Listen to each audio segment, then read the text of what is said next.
Halo adik-adik mahasiswa baru, salam bela negara. Saya Jube Levianto, Brigadir Jenderal TNI, Direktur Bela Negara, Direktorat Jenderal Potensi Pertahanan, Kementerian Pertahanan Republik Indonesia.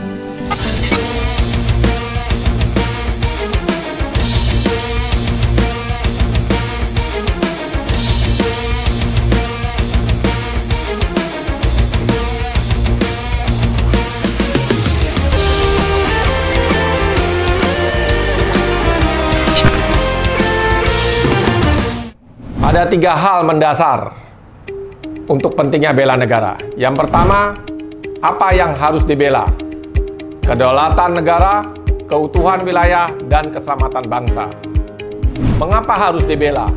Saya ibaratkan negara layaknya sebagai makhluk hidup. Makhluk hidup tidak ada, berkembang, dan mati. Demikian juga dengan negara. Sebelum merdeka, lalu mengisi kemerdekaan. Tentunya dalam mengisi kemerdekaan banyak sekali ancaman-ancaman yang akan kita hadapi. Siapa yang membela? Kita sebagai warga negara memiliki kewajiban untuk membela negara kita, termasuk adik-adik saya dan seluruh masyarakat Indonesia. Adik-adik, kita harus bersyukur kehadirat Tuhan Yang Maha Kuasa kalau kita tinggal di suatu negara yang begitu luar biasa, negara Indonesia, yang terdiri dari 17.395 pulau, 274,9 juta penduduk, serta memiliki suku bangsa yang begitu banyak, 1.340 suku bangsa, terdiri dari 655 bahasa daerah.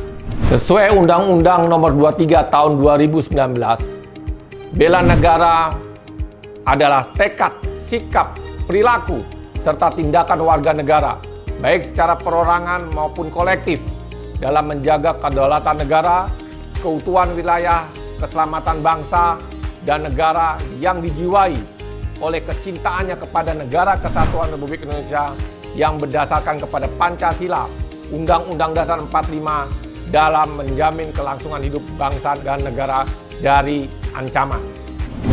Bela negara bukan wajib militer, tetapi bela negara merupakan hak dan kewajiban setiap warga negara. Adik-adik mahasiswa baru, saya akan sampaikan ancaman terhadap pertahanan negara. Yang pertama adalah ancaman militer, yang kedua adalah ancaman non-militer, yang ketiga adalah ancaman hibrida. Adapun ancaman aktual yang kita hadapi saat ini adalah seperti pelanggaran wilayah perbatasan, separatis, perompakan, radikalisme, ancaman cyber, terorisme, macam-macam bentuk-bentuk ancaman tersebut. Saat ini kita sedang menghadapi satu bentuk ancaman aktual, yaitu wabah penyakit COVID-19. Ada ancaman potensial. Ancaman potensial ini berupa perang konvensional ataupun perang terbuka. Ini yang harus adik-adik pahami tentang bentuk-bentuk ancaman terhadap pertahanan negara. Adik-adik mahasiswa baru, saya akan perkenalkan dinamika perjuangan Negara Kesatuan Republik Indonesia. Diawali dengan Pergerakan Nasional Budi Utomo tahun 1908. Dilanjut dengan kegiatan Sumpah Pemuda, Kemerdekaan RI, ada agresi militer Belanda pertama, kedua, ada serangan umum, ada kegiatan Konferensi Meja Bundar, pengakuan Belanda terhadap kemerdekaan Indonesia. Ada ancaman G30 SPKI, ada Timur-Timur lepas, ancaman kedaerahan, Sampit, lepasnya Cipadan Ligitan, semuanya bentuk-bentuk ancaman yang ada di Negara Kesatuan Republik Indonesia. Adik-adik sekalian, kita sekarang sedang menghadapi ancaman non-militer, yaitu ancaman kesehatan, yang kita kenal dengan COVID-19. Tahun 2045, ancamannya adik-adik yang tahu.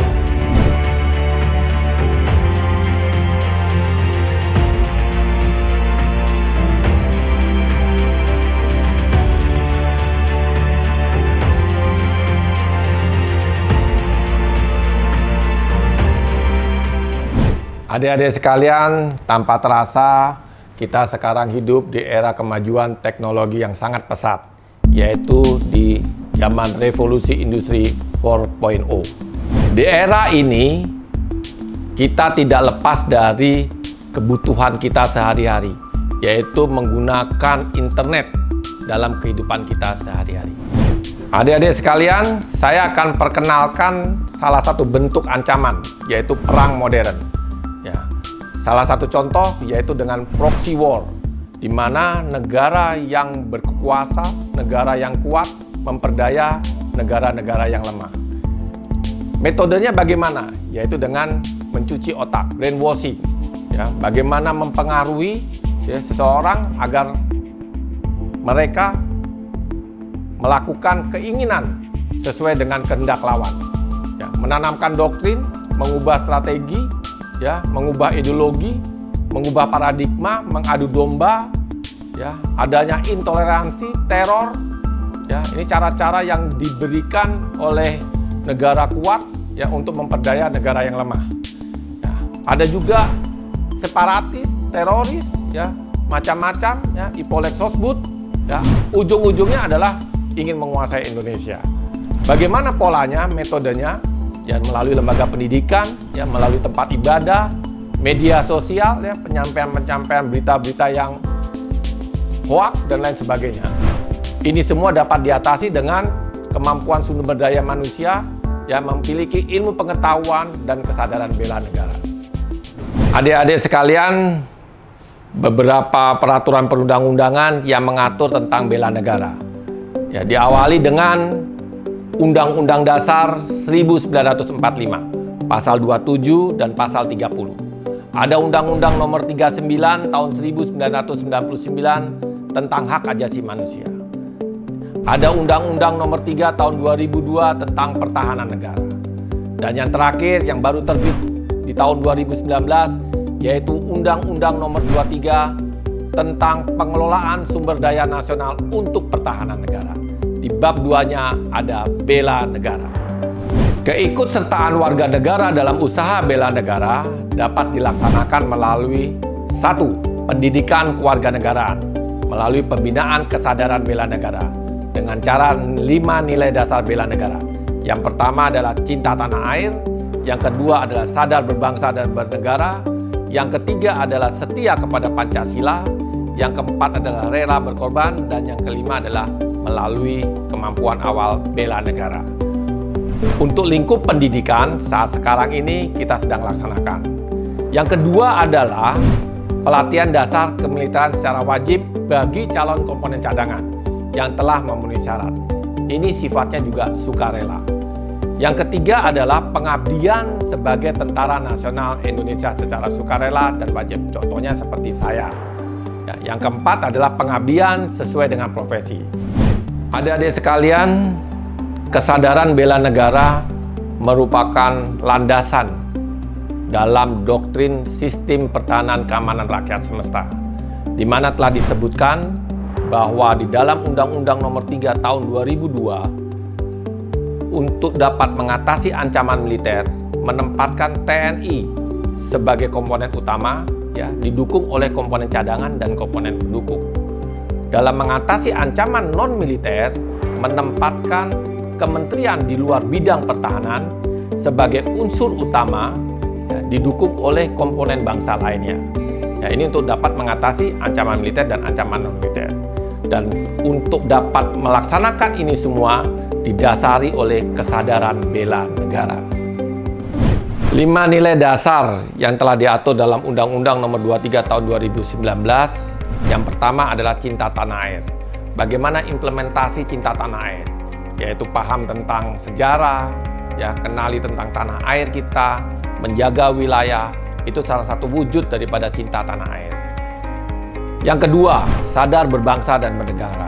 Bagaimana sikap dan perilaku kita memiliki kepribadian dan jati diri bangsa yang menjaga persatuan, kesatuan, ya, dalam keberaneka-ragaman kita, ya, agama, bahasa, ya, toleransi, ya, hidup bergotong royong, taat hukum, ya, itu adalah semua aspek-aspek kehidupan dalam sadar berbangsa dan bernegara. Yang ketiga adalah setia kepada Pancasila sebagai ideologi negara. Kita paham benar, ya, adik-adik harus juga tahu bahwa ideologi kita adalah ideologi Pancasila. Yang keempat adalah rela berkorban bagi bangsa dan negara. Ya, implementasinya adalah bagaimana kita sebagai warga negara ya rela berkorban, membantu sesama kita. Yang kelima adalah memiliki kemampuan awal bela negara.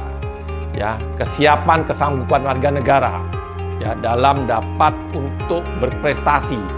Adik-adik sebagai mahasiswa baru ya berprestasilah adik-adik dapat mengumandangkan lagu Indonesia Raya di luar negeri.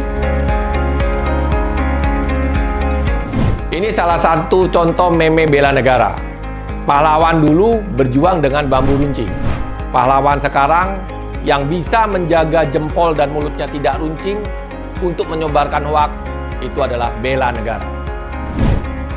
Adik-adik sekalian, siapa yang tidak kenal ini? Tokoh Atta Halilintar.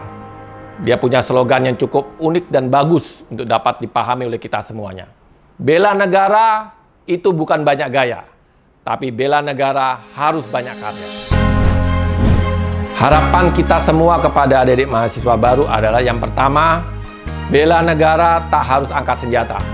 Cukup melakukan hal yang terbaik untuk Indonesia sesuai dengan kemampuan dan profesi masing-masing. Yang kedua, sebagai agen perubahan dalam kesadaran bela negara di lingkungan kampus. Yang ketiga, sebagai role model dalam aksi nyata bela negara. Yang keempat, gunakan teknologi informasi secara cerdas dan untuk hal yang positif. Gunakan media sosial secara bijak, isi dengan konten-konten yang positif. Eksperimenkan kebanggaan Anda sebagai bangsa Indonesia. Yang kelima, tidak menyebarkan hoaks, saring sebelum sharing.